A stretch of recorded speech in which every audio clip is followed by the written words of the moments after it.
Recording going.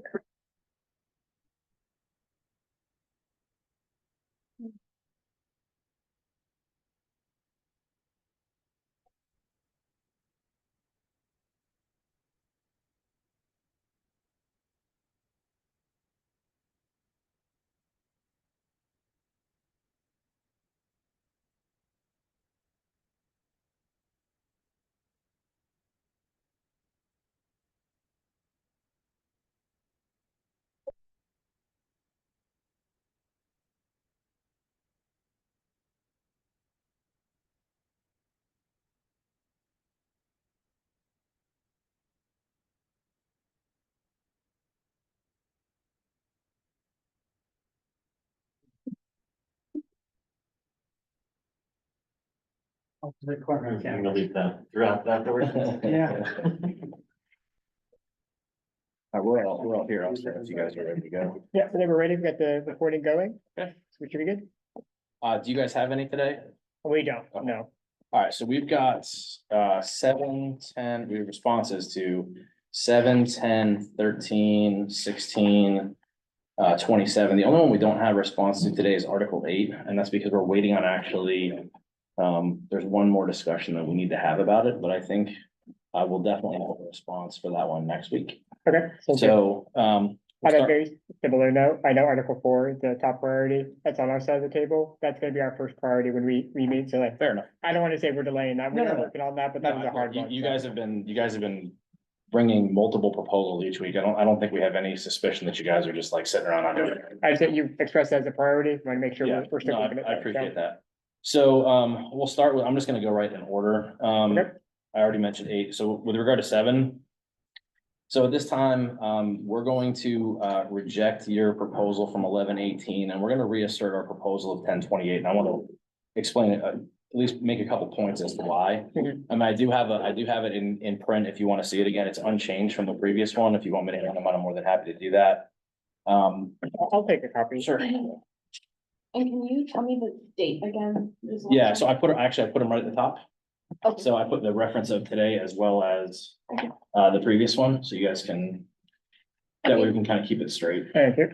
You shouldn't see any changes from other than the date at the top, which is referenced from what we had previously showed you on 1028. Here's a couple things, just in summary, we don't need to go through the whole thing again.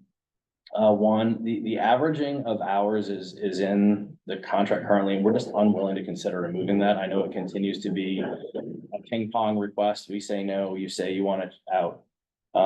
So we're just not interested in having that be a change.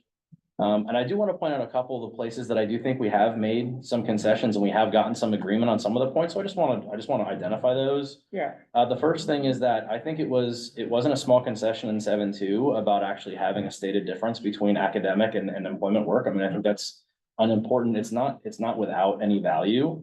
As well as stated ability for those assigned to research to request meetings with supervisors that they're contractually compelled to then engage in. About work expectations and time spent. I mean, I don't think that's a small thing. Secondly, the concession about having an annual review being required at the department level, which is in there. I mean, that's also not a small thing. That wasn't in there before. And then finally, and while I acknowledge that this one's not binding, the concession about the stated option the departments can exercise regarding more frequent review of GA workloads. So look, I acknowledge, and I'm not trying to sit here and make it sound like that's everything that you guys wanted, because it certainly is not. But I also want to just frame us saying, look, we're kind of done on this one in the context of the fact that I do feel like we have made some movements. And again, I'm not saying we have come to where you want us to be, but I also just wanted to put in context the fact that we have made substantive shifts from the current contract language to the current proposal that's on the table. It is not in any way, shape, or form exactly as it was before we started bargaining. So. yeah, and I can start by saying, yeah, we do respect the movement we've had. Obviously, as we've been negotiating, that's the entire point, is for us to try to find that middle ground and to have those discussions. I mean, I don't think I agree with some of the principles that these are substantive shifts. I think some of them are. I mean, having the distinction from academic work, I think is great. I think it's a first step for what we are looking for here. And I think, we're gonna have to talk back and see what we're happy with. Obviously, we're not happy with the current limitations on that.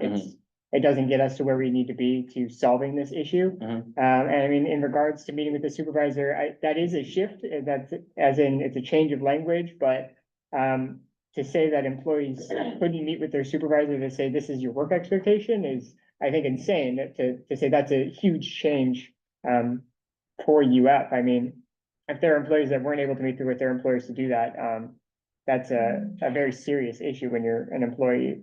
But no, I mean, we'll take a look at this, and we'll go back. I think we iterated last time that, we're not gonna bargain against ourselves. Right. So, we're gonna see what we have to think about this, but. All right, so Article 8, we already mentioned, we're gonna have something for you on that one next time. So 10, again, I have a dated copy if you want a dated copy. So, let me say this, again, we're going to reject your proposal from 1118. And we're gonna reassert our proposal from 11.4. And here's what I want to say about this one. It's very straightforward. As you know, we've basically been talking about two components of this article at this point. Look, our proposal represents a significant increase to the minimum, even in the context of significant increase from the last contract, as well as the raise represents an increase significantly more than the previous for those who qualify. I'm not saying it's close to what you are asking for, but in the context of where we have been, we think that it represents a fair and significant adjustment. So obviously, we are still very far apart. But nevertheless, that is where we feel comfortable being, and that is where we want to finish.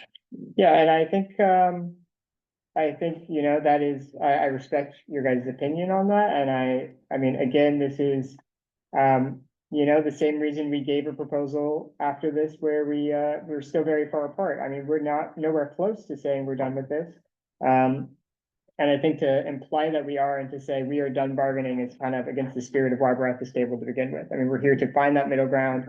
And to say, well, we're actually just done, even after we had a discussion on this article last week, where you said, no, our article from 11.4 was not our last best final.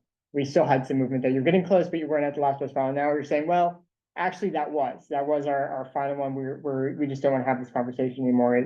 I'm disappointing. Ava, do you have something you wanna say here? I think it's kind of incredible, but in a bad way. That last meeting, you heard from graduate assistants themselves telling you that they can't afford to live in Gainesville and work for University of Florida. And you decide to come back to the table after 2 weeks with no movement whatsoever on stipends, not even a little, just zero movement. I think that's pretty telling of how much University of Florida cares about the well-being of graduate assistants. So that it's disappointing, it's infuriating, it's pretty, I don't know, I mean, we're looking at a $900 increase off the minimum. That's not a substantive raise. I mean, it might be from that perspective, but that's not gonna make a difference for anyone we were paid less after inflation for the last 7 or 8 years. When we're getting paid less and less each year, while the University of Florida has its assets increased by 100% over time, which I'm using 100% as a affiliate, is a significant increase over time. $900 is not telling GAs, you should come and work here, to be the best. You're saying, well, we're gonna pay you the minimum we can because that's what we can do. And it's just outrageous. I mean, we're gonna have to talk about this, obviously. I respect you guys having your opinion here, but, this is not bargaining. This is, trying to assert you have the upper hand here, and that's not how bargaining works, so.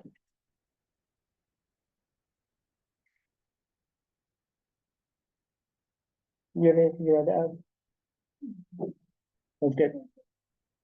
All right, so we'll move on to Article 13.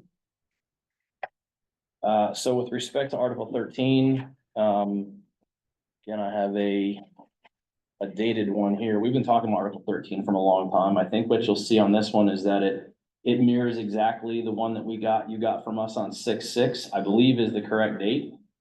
And I want to talk a little bit about why that is.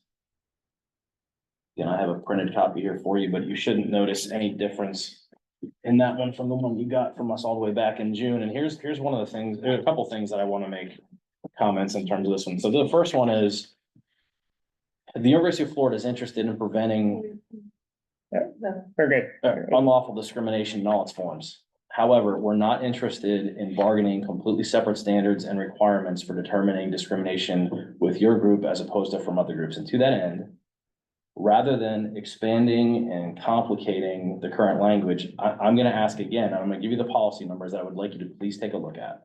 And the first one is policy 13-001. And the next one is policy 11-032. And the Oh, first, sorry, 11 dash. 11-032.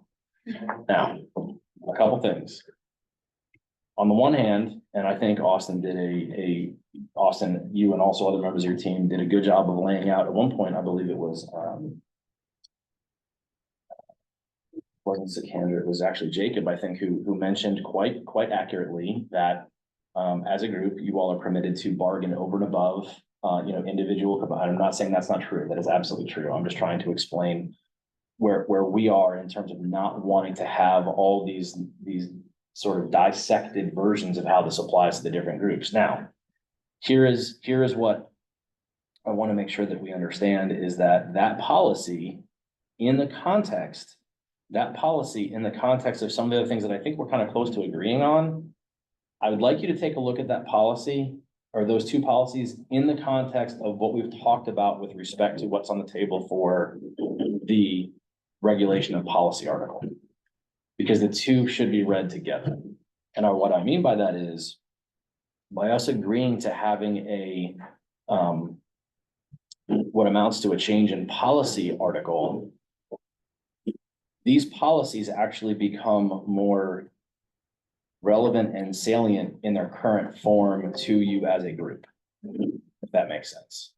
Because now, when those things impact you, if we were to talk about and agree to, the article that we have there, which I know we were sort of waiting for everything else, I do think that there is an opportunity there for you all to have not the level of specifics and sort of the drill down way that you've laid out everything in Article 13, but I believe it represents a stronger commitment to the policy than without that article. So again, I'm not in any way, shape or form suggesting that substitutes for what you've asked for. I'm not saying that. What I'm saying is that when you take the policies in that context, they do matter more than just a unilateral policy setting on behalf of the university. Secondly, I wanted to point out that I do think that we did demonstrate some common ground, specifically in the prohibited consensual relationship provision. That was one I think we got through and we agreed on. There's also a couple things, one about retaliation that we agreed to that's new. There's one on medical confidentiality that's new that we agreed to. And then there's also the one about access to documents in the context of sort of harassment investigations that we've agreed to. It's limited by whatever's prohibited by law. So again, I don't want to, while we're saying no, I just want to point out the places that I do think that we have actually had some success. And we've made what are it's substantive, some of these changes we've made to the current contract. Again, not a substitute for what you're asking for because you've asked for significantly more than we're willing to present on the table. But it's not as if we just came in here and put the contract down and say, look, that's what it says. We're not willing to make any changes.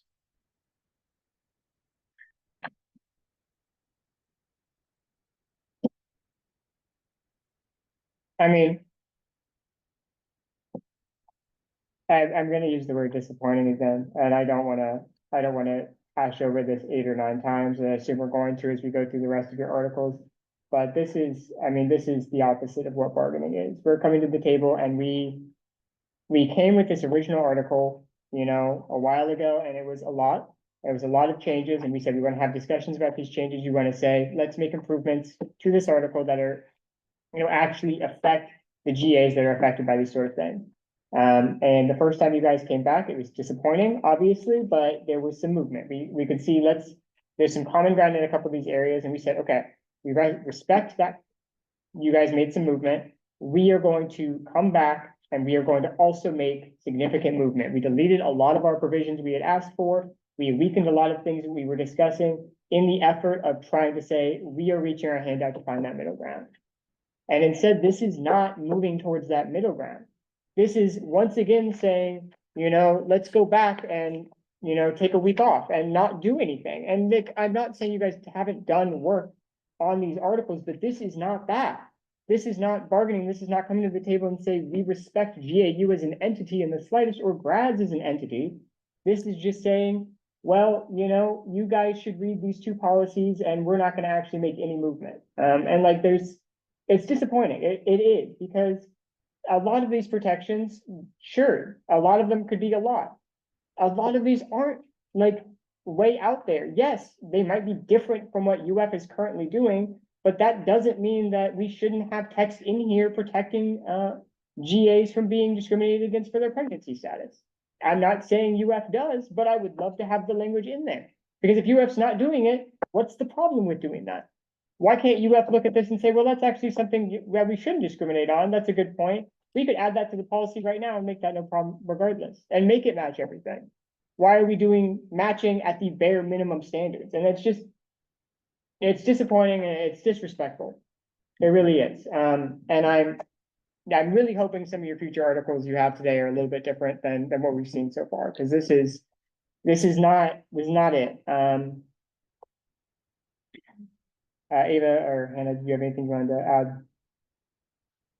No, I feel like we keep saying the same thing over and over again, that we want to make sure that there is somewhere in our contract that protects for all of these things, and we're just not interested in doing that because there's this other thing that basically already does that we have no bargaining power over. We have bargaining power over this. Right. So we want to include these things. Right.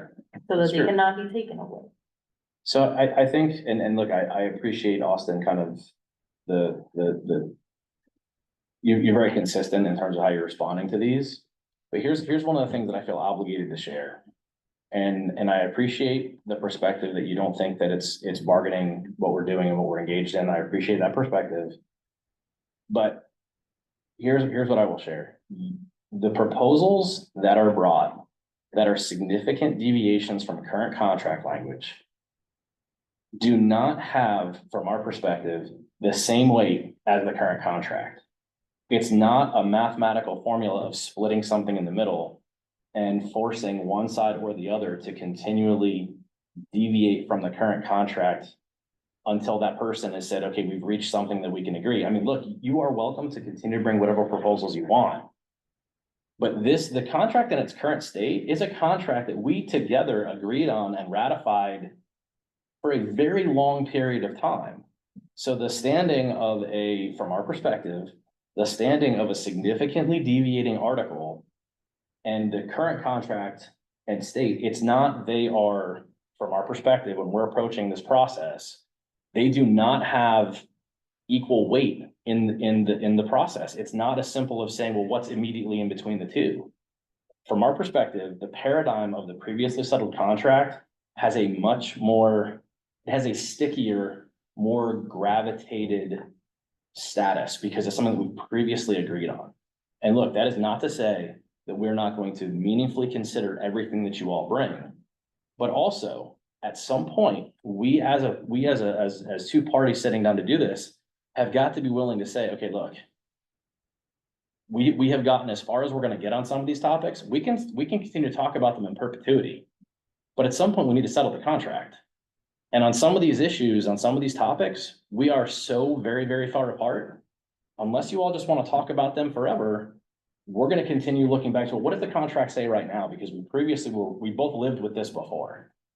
And if we are at such loggerheads on some of these topics, I'm acknowledging that we are, I am not in any way, shape or form saying, look, we basically agreed with you, so you should just go with our language. Not saying that. We are significantly far apart on some of these provisions. But there has to be an acknowledgement that the previous version of the contract was one that we could both live with.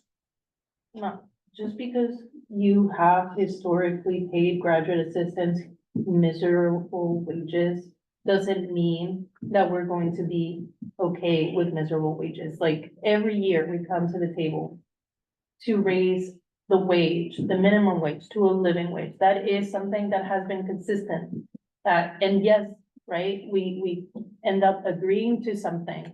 Because University of Florida keeps lowballing us and telling us that we have to accept scraps.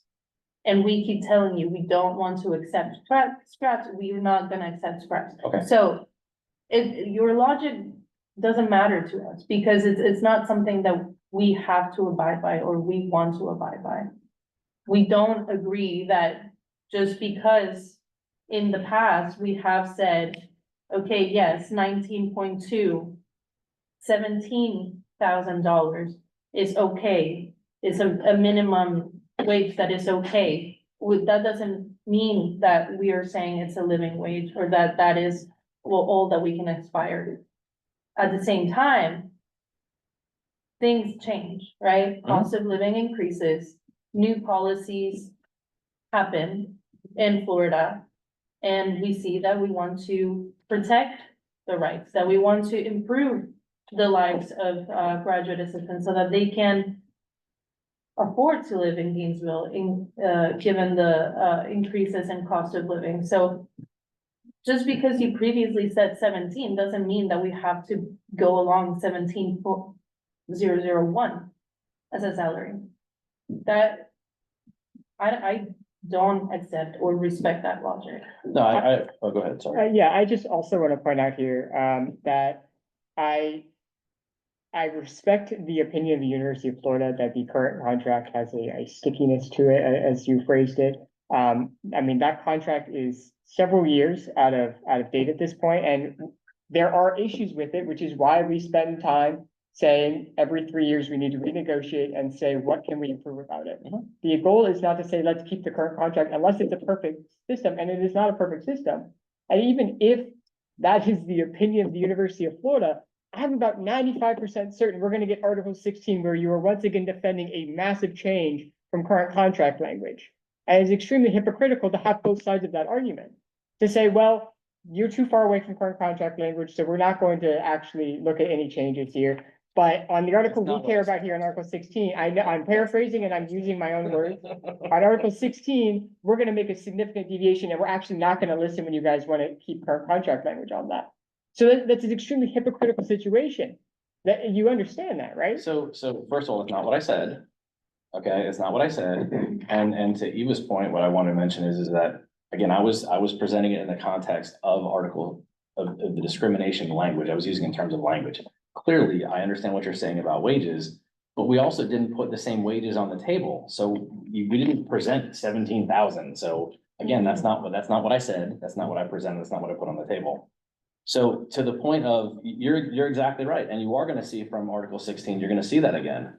I was talking more globally. I was talking in a sense of the bottom line is that the two don't have the same weight, because if that were the case, whoever's bringing the proposal that's different in that moment asserts, look, unless it's significantly, I mean, again, it's not perfect halves because we're talking about language, we're not talking about math, except in the case of dollars and cents in terms of a stipend or something else. There's no perfect halfway, but it's not the concept of having a halfway version of this is what we want, so we're willing to take half. It just doesn't work out. It doesn't work that way. And I'm not saying you're compelled to agree. I'm not saying that in any way, shape, or form. All I'm saying is, with respect to the paradigm of the previous contract, there was a time, to Eva's point, not now, but there was a time not that far in the historic past where we did all agree that that was as good as we were going to get. I'm not saying it suits your needs now. What I'm saying is it's not some just far extreme situation for us to be like, well, if this is what the contract says now, and that has weight to it, because there was a time in the not too distant future when we did all agree that that's what it should say. I'm not saying it serves your needs now, but objectively provable is the fact that you all voted to ratify it, as did we, and it wasn't like an eternity ago. That was all I was trying to say. That's all, that was my point. So you're exactly right, and we can go ahead and move over to 16, and to your point, yes, you are gonna see the same thing from us again on this. We have said consistently that we want to eliminate the release time program. Every proposal you see from us is gonna have it in it. And again, for what it's worth, I would point out the fact that we did make concessions on 16.5 and 16.6. Again, it does not replace what we had initially asserted on 4/11, which is the date that you should see, on the top about. And we realized that's a big bone of contention, and a continued place of disagreement is on the release time program.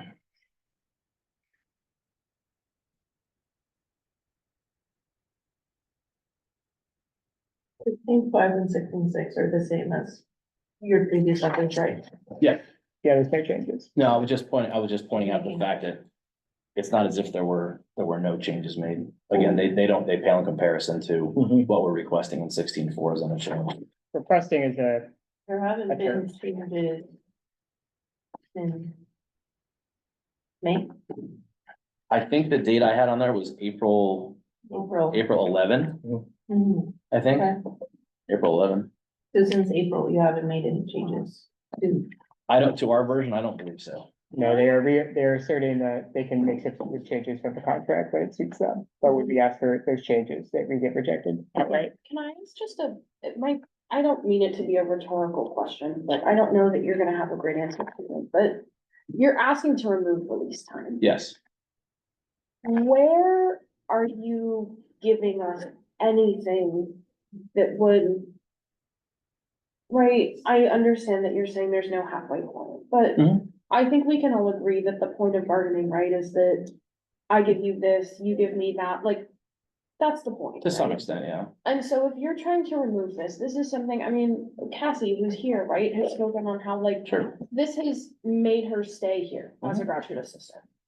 This is something that's important to a handful of our people. It's important to our operations. Mhm. What, coming from you guys, has given us any sort of motivation to accept this change? Like, there have been minimal changes to the minimum offered, right? You've offered some fine merit raises, but that's not really what we're after. There's nothing on fee relief, right? And if we're talking about, I mean, this is a monetary thing, right? This is something that supports people and it supports our operations. And things are just getting harder for us. Harder for us as individuals, harder for us as union, Mhm. like, there is a lot of stuff that's making stuff harder for us. And removing RT, like, I don't see anything big that you all have offered. Yes, there have been minimal changes to language and definitions added, and there have been some things, but there's nothing huge that has been added by you guys that would even sort of give us any incentive to let go of RT. I don't know. I mean, I don't know. Again, there's no equivalency, but I think the concessions that we made on health insurance were extremely significant. I mean, I think they were massively significant in terms of basically matching the premiums you requested and doing it ahead of the settlement. I mean, I acknowledge that maybe it wasn't, from your perspective, that big of a deal. I think from our perspective, that was a massive concession. I mean, to keep the program the same and to reduce dependent care cost Mhm, and agreeing to do it ahead of the entire ratification as an MOU. mhm. I mean, I think from my perspective, I don't know if the other members of my team want to comment on, we felt that was huge. Maybe it wasn't received in that spirit, understandably so. I mean, your perspective is your perspective. Mhm. I think from our perspective, that was a massive give. We've never seen it that way. No, I agree that it was big, right? It was helpful to people, but it kind of, not to like give my personal opinion, but that did feel like we're doing it quickly because there's a deadline approaching, right? It Sure. wasn't necessarily like, I don't know. It didn't happen naturally. We worked really hard to get it all done, and we worked really hard to get it all done as well. I don't know. I mean, I the don't know if program you could have want- stayed the same. I mean, we could have just left it. I mean, we would have had to take no action. And the rates would have just been what the rates were. Yeah. I mean, because the health insurance would have been enrolled anyway. Mhm. Okay. Um, Thank you. I Um, don't know if any of you wanna add anything. No, I think the last thing is about Article 27, and I think we were pretty surprised to see Article 27 show up again. And we appreciate that you wanted to bring another version of it. But as I said, it had to have been 6 or 7 months ago, I think, when we saw it the first time, that we are not gonna be interested in bargaining a graduate housing article with y'all. It's just not something that we're gonna be interested in putting in the contract. You know, for many, many reasons, but, the least of which is the fact that while you're permitted to bargain one any topic you want, our position remains that it is not a mandatory subject to bargaining, period.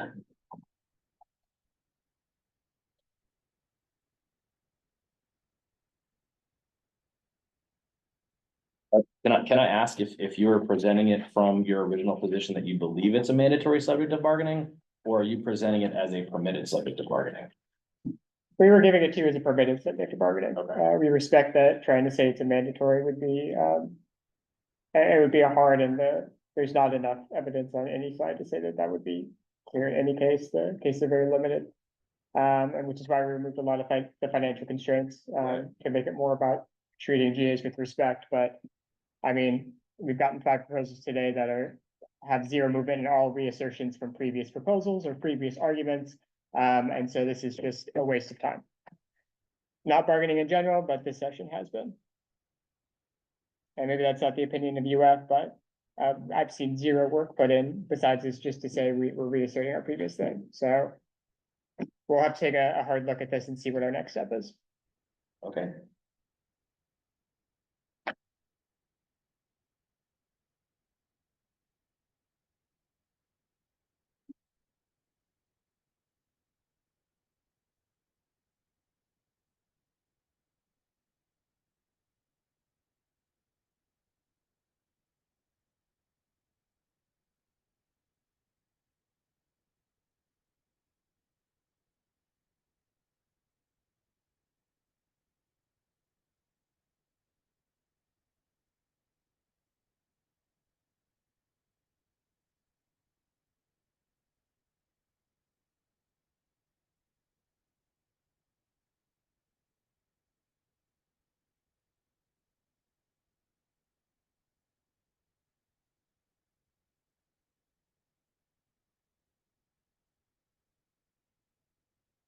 Okay, everyone on Zoom, we're gonna move to the debrief in just a minute or two. Just give us a second to get things transferred over. I'll send a link in the chat, or one of you guys wants to send a link. Should also be in your email. That's, What? I tried doing that. And it You have was to hit like, on the silver part of the bottom. You have to hit on like this part. This one. Yeah, I've learned only by like having to drag that door a couple of times so I can get it closed. I tried to post the link Let me. from the email. I hope it works. It should still It work. was way too long. It's supposed to Is say it clips. working? Sorry. Click either of those links. The better. I didn't put it in.